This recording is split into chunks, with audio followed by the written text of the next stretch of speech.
There's a wealth of laboratory evidence that these anti-tumor properties kill cancer cells in a variety of ways. There are multiple mechanisms of action identified by which cannabis kills cancer cells, and they're divided into various categories. And among these are anti-proliferative effects. Normally, that's one of the hallmarks of a cancer cell, is that it just keeps reproducing. So if you stop the reproduction, that's an anti-proliferative effect. There are anti-angiogenesis effects, and this means that the cannabinoids will stop the tumor from being able to elaborate or grow new blood vessels to support the growth of the tumor. There are anti-metastatic effects, and that is simple enough to mean that the cannabinoids block the ability of the cancer cells to spread into other tissues. And there's another effect that has a wild name, apoptotic effect. Apoptosis refers to the ability of cannabinoids to speed the death of the abnormal cells. And that's something that is especially important in cancer, because you're able to hasten the death of the cell without disturbing the normal cells around it.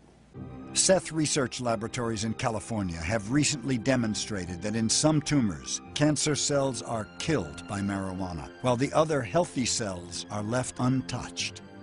Cells that stop moving and become still white dots are dead cancer cells. The ability of cannabinoids to kill bad cells while protecting healthy ones is particularly important when we're talking about brain cancer because of the so-called blood-brain barrier. The brain has to be sheltered from outside influences that might hitch a ride on the bloodstream and cause havoc. What is exciting and unique about cannabinoids is that they can pass through the blood-brain barrier because of their slippery, fat-loving nature. Cannabinoids get right into the brain's cancer cells by moving easily through the cell's membranes, which are also composed of lipids. The evidence is piling up in mice-infested labs that the endocannabinoid system, when stimulated by cannabinoids, has an anti-tumor effect and can instruct cancer cells to commit suicide. This was done by Manuel Guzman's group within the past less than 10 years, and what they showed there was that originally that THC, when injected into a brain tumor in mice and rats, a significant number of those animals the tumor would regress and disappear, so that you actually had survival of rats that would otherwise die.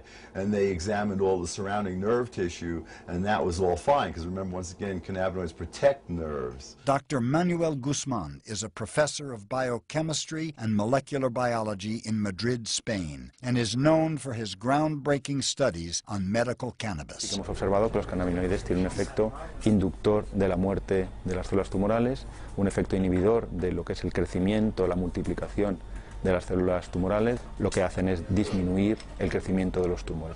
If cannabis might be the miracle cancer cure that everybody's been searching for, then why don't doctors everywhere know about it? People have a hard time believing that cannabis can have all of these fantastic effects that are described.